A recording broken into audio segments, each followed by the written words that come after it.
연말정산은 직장인 입장에서 매년 해도 마치 처음 하는 것처럼 바뀐단 말이죠.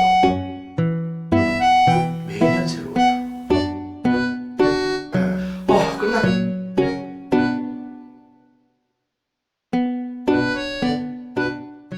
세무사님, 이번에 저랑 같이 그쵸. 퍼블리라는 컨텐츠 플랫폼에 네. 연말정산 시리즈 올렸잖아요. 네, 그쵸.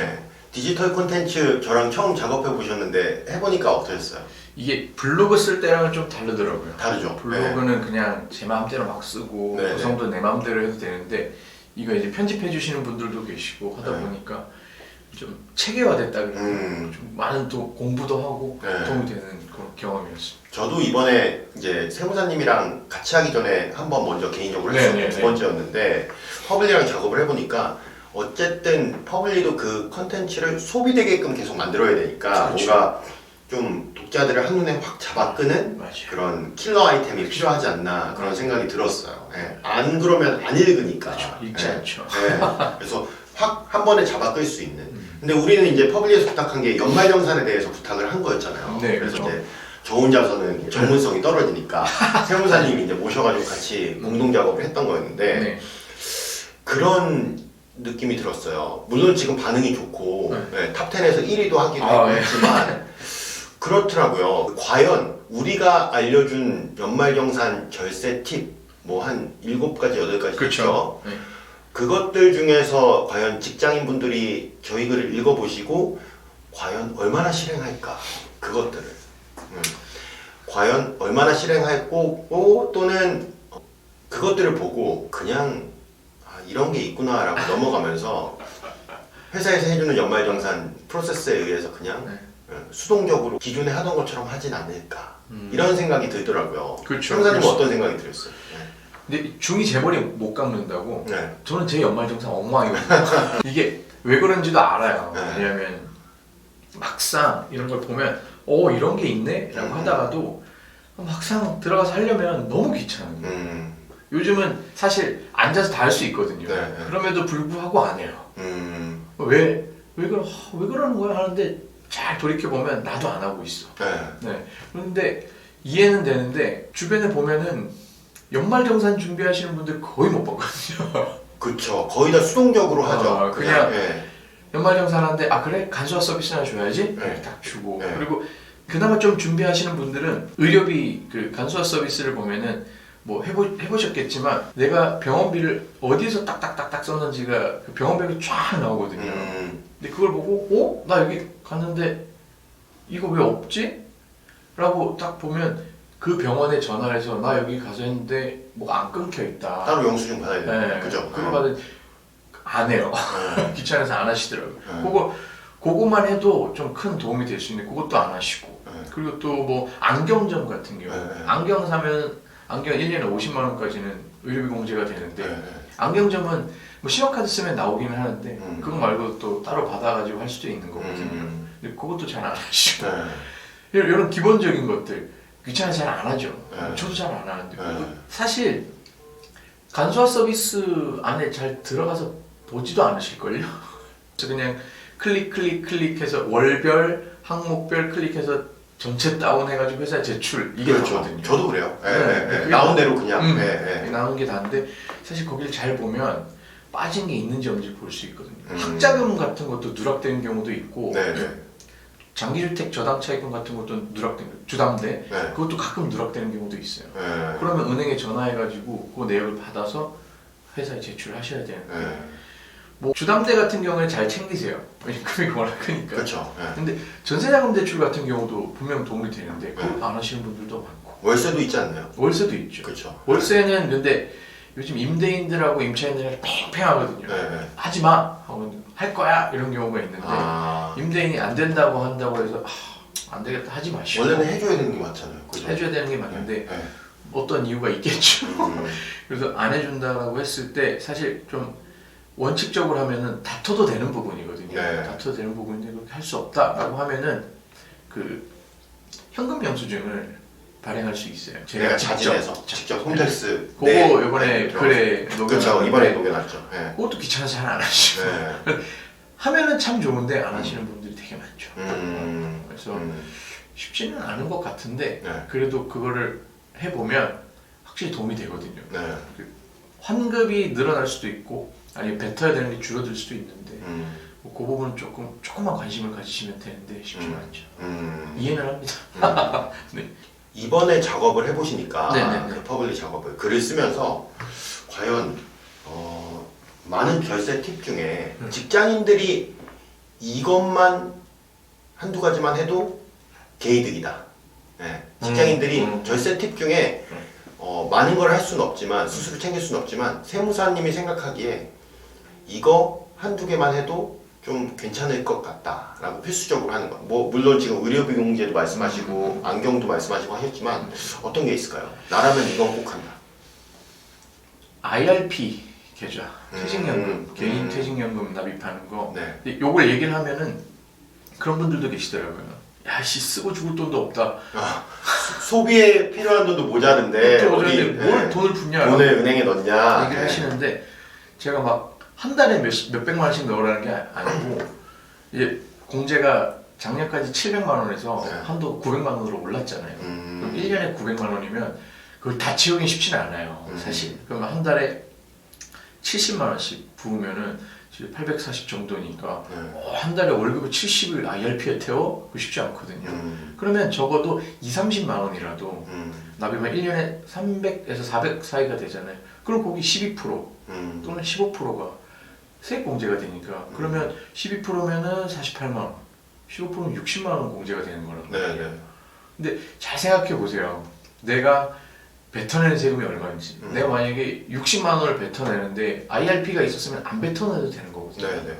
뭐 그런 부분, 이제 IRP는 일단 좀 꼭 해주셨으면 좋겠고, 그 다음으로 이제 ISA 계좌가 있는데 그거는 사실 요즘 주식 투자 다들 하시잖아요. 네. 뭐 ETF, 현물 뭐 이런 거 다 하시는데 그 계좌를 통해서 하시게 되면 비과세되는 부분도 분명히 있고 그리고 3년 주기로 IRP로 갈아탔을 때 추가 공제되는 것도 있고 하기 때문에 그 두 개는 꼭 하셨으면 좋겠어요. IRP랑 ISA 이 두 개는 좀 꼭 하셨으면 좋겠어요. 뭐 그 외에도 다양하게 많은 것들이 있는데 사실 솔직히 말씀드리면은 급여가 높고 많으면은 그냥 다 하는 게 좋은데 그러지 않고 사실 그렇잖아요. 연봉이 막 높지 않은 사회 초년생 같은 경우에는 적어도 IRP랑 ISA 정도는 좀 했으면 좋겠다라고 생각을 합니다. 알겠습니다. 네. 세무사님 이제 네. 마지막 질문으로요. 연말정산을 직장인 입장에서 네. 매년 해도 네. 마치 처음 하는 것처럼 느낀단 말이죠. 그렇죠. 네. 저 같은 경우에도 그렇고 다른 분들도 마찬가지일 거라고 봐요. 네. 왜 그럴까요? 연말정산이 왜 그런 느낌이 들게 할까요? 네. 그게 저희는 세무 대리를 하고 있잖아요. 1년에 한 번 신고하는 게 법인세, 소득세 이런 게 있단 말이에요. 매년 새로워요. 왜 그런가? 그걸 하는 세무사님 입장에서도 새로워요? 매년 새로워요. 그 이유가 뭔가 1년에 한 번 해서 그래. 마치 뭐 반기에 한 번 또는 분기에 한 번 하면 그게 반복적으로 좀 정기적으로 수행되기 때문에 약간은 더 친근할 거다 이런 느낌인 거예요. 그렇지도 그것도 않아요. 아니에요. 부가세 신고 같은 경우에는 법인 같은 경우에는 분기마다 하거든요. 네네. 근데 분기마다 새로워요. 예를 들면은 그 쇼핑몰 사업자 같은 경우에는 그 매출 채널이 다양하잖아요. 네. 적으면 4-5개에서 많으면 10개가 된단 말이에요. 그걸 하나하나 다 확인해야 되는데 매출 잡는 방법이 사이트마다 다 다르단 말이에요. 자, 뭐 지금 부가세 신고 기간에 지금 매출을 잡아요. 잡고 끝났어. 4월달에 또 부가세 신고를 해야 되고 또한 이거 어떻게 잡았지? 이러고 있어요. 그리고 또 그런데 연말정산은 1년에 한 번이잖아요. 작년 했는데 기억이 안 나. 그리고 기억이 안 나는 이유 중에 하나가 1년 만에 하는 걸 왜 기억이 안 나냐면 하고 나서 다 지워버리고 싶어. 다 잊고 싶어. 맞아요. 저도 그렇더라고요. 다 잊고 싶어. 세금 관련된 게 좀 다 그래요. 끝났다. 약간 골치 아픈 거로 네. 인식을 하니까 그런 거 숙제한 것처럼 우리 숙제하고 나면 더 생각 안 하고 싶잖아요. 그래서 다 지워버리는 건데 그럼 니들은 그러면 안 되는 거 아니야? 저희도 똑같아요. 신고 끝나면 끝났다. 그게 되다 보니까 1년에 한 번 하는 신고들은 늘 새롭거든요. 그러다 보니까 아마 납세자분들도 그런 생각을 하지 않을까 생각을 하는데 연말정산 같은 경우에는 그 환급을 받는 습관을 들이시면 아마 기다려지시긴 할 거예요. 제가 환급을 한번 세게 받아본 게 한 100얼마인가 환급을 받아본 적이 있거든요. 네. 근데 그게 사람들이 막 우와 좋겠다 이 생각을 하는데 그 생각 어마어마하게 내놓은 조삼모사 아니에요? 그렇죠. 맞아요. 연말정산 사실 조삼모사예요. 네. 그래서 그 글에도 퍼블릭 글에도 썼지만 그 납세자가 선택을 할 수 있죠. 원천징수 원천징수. 공제율. 네. 선택을 할 수 있는데 덜 떼고 많이 낼 건가 많이 떼고 적게 낼 건가 그 이 차이거든요. 그 조삼모사 그 말이 딱 맞는데 덜 뗀 거면 차라리 그걸 세액공제나 연말정산할 때 전략적으로 따로 해라. 그게 차라리 낫거든요. 결국 조선모사니까. 그래서 연말정산 같은 경우에는 사실 지금부터 조금씩 준비해 놓으시는 게 제일 좋긴 합니다. 사실 우리 컨텐츠에 대한 댓글을 보니까요. 네. 그 세무사님도 보셨겠지만 일반 직장인분들이 가장 놀랐던 부분이 이런 원천징수 공제율이라는 게 있었어? 그렇다면 나는 지금 직장에서 몇 퍼센트를 떼이고 있는 거지? 80%인가? 100%인가? 120%인가? 누구한테 물어봐야 되지? 인사팀에 확인해 보라고? 그러면 확인해 봐야겠네? 맞아요. 이렇게 댓글을 다시는 분들이 꽤 있었어요. 맞아요. 반응을 보이시는 분들이. 맞아요. 그러한 점에서는 우리가 좀 기초적이지만 새로운 걸 알려줬다 이런 뿌듯함이 들더라고요. 예. 그렇죠. 그런 것들은 잘 모르세요. 잘 모르시니까 그런 것들은 이제 인사팀이나 보통 재무팀에 여쭤보려고 하시는 분들이 많은데 예. 급여에 대한 원천징수는 인사팀에서 거의 많이들 하시더라고요. 예. 그래서 인사팀에 여쭤보시면 되고 만약 내가 청년이다. 그러면 이게 중소기업이고 우리 회사 중소기업의 청년이다. 그러면은 청년 취업 소득세 감면 90% 받을 수 있는 게 있거든요. 그게 왜 적용이 안 됐지? 라고 생각이 되시면 회사에 한번 문의를 해보셔도 되죠. 그거 모르고 넘어가시는 분들 되게 많아요. 그래서 그런 부분까지 좀 잘 챙기시면은 제가 청년 분들은 5년 동안은 거의 세금 안 내세요. 연말정산. 만약에 내가 청년인데 중소기업에 취업했는데 연말정산 때 뱉어낸다고?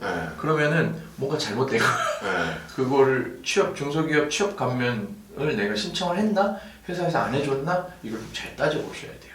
그걸 회사 담당자가 모르거나 누락해서 내가 혜택을 못 받을 수도 있으니 내가 직접 그렇죠. 한번 확인하면서 챙겨야 된다는 거죠. 예. 만약에 저 지났어요 어떡해요? 라고 하시면 5년 안에는 경정 청구를 할 수 있으니까 회사 측에다가 그걸 좀 문의를 해보시는 것도 방법이죠. 알겠습니다.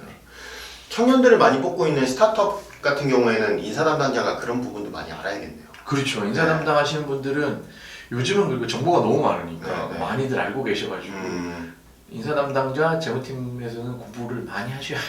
요새는 그렇더라고요. 인사 담당자나 재무팀장도 스타트업에서 이제 젊은 사람들 뽑다 보니까 그들도 젊을 거 아니에요. 맞아요. 그러니까 그들도 소득세 감면 혜택을 받을 수 있는 그렇죠. 시장이 되니까 일단 개인이 필요한 걸 먼저 알아보고 이게 나랑 비슷한 동년배 직원들에게도 적용이 되겠다라고 해서 알고 있는 지식들이 있더라고요. 그렇죠. 맞아요. 그래서 요즘 어쩔 수 없는 것 같아요. 공부를 해야 내 건 내가 지켜야 된다라는 생각으로 공부를 해야 좀 잘 챙길 수 있는 것 같아요. 알겠습니다.